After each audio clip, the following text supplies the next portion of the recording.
This podcast is for informational purposes only and should not be considered legal, medical, or mental health advice. The views and opinions expressed do not necessarily reflect the official policy or position of the podcast and are not intended to malign any religion, group, club, organization, business, individual, anyone, or anything. Sarah here.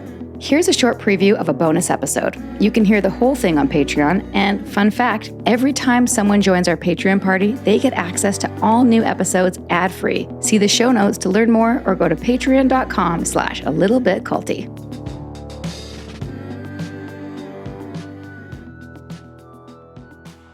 This is from Emily Lynn Paulson, who wrote a book about her MLM experience called Hey Hun, coming out in the spring. She said, was there anything culty about being on Glennon's podcast? For those who don't know, I was on We Can Do Hard Things, which was very exciting for me because I really like Glennon and Abby. But Emily says she has what so many people describe as a cult following, and I know many people who are into empowerment journeys are into her. She's definitely somewhere on the culty/girl power Venn diagram. And I agree, and this is something that, we're constantly talking about in terms of what makes something culty. Culty in that people follow her and, put her on a pedestal. Does she abuse her power? Not that I can see.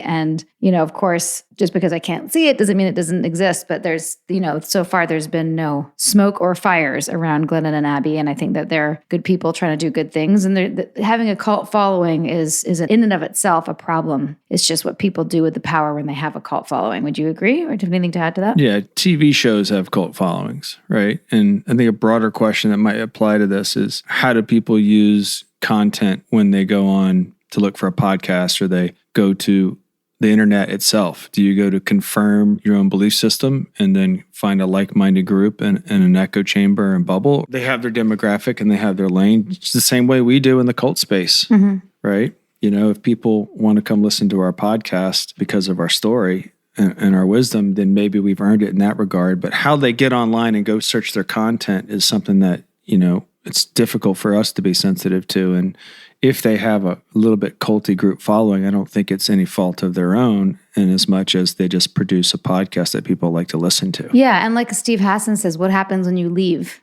If people from the pod squad don't listen to Glennon and Abby, are they going to be ostracized or shunned? I don't think so. Same thing with us. That's it. But that's a key factor there. Okay, your turn, babe. Aaron's story. You both seem so well-adjusted and able to put your past cultiness in its rightful place. What has helped you the most? Being open and honest, therapy, talking to others who have been through it, reading, or something else entirely?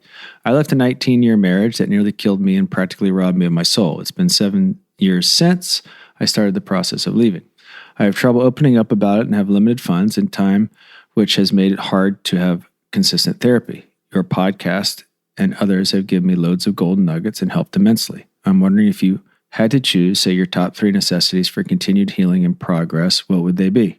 I think, and this might be the subject of a second book, we're not sure yet, but I think for me, it's a combination, and this isn't a path for everybody. Like, I think there's a lot of people who do better resolving things privately.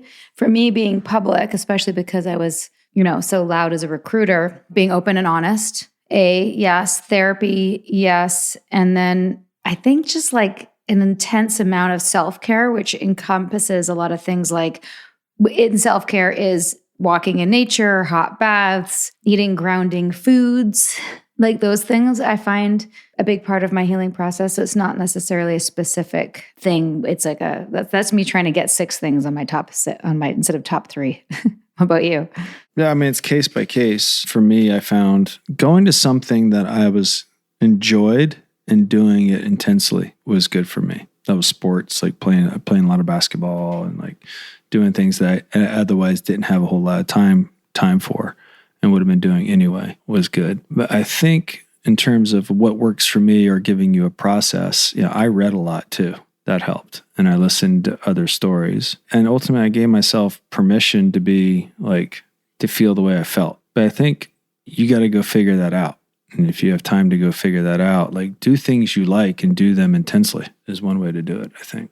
That's good advice. And then also, I had a tendency to go a little hard on myself, right? And I was less judgmental of that. And I decided to go hard on myself and figure out what was it that got me into this situation.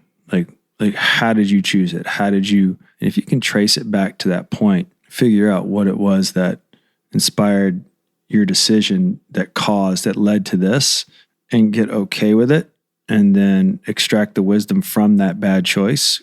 And I put bad in air quotes around it because it led you to this point. That I think is the origin, or what was it, the interview we just had, the source of it. And then sitting there and figuring it out and playing with it until it's gone. And it's a process. Just to break it up a little bit, something less serious from Christine and Steve Pitsley.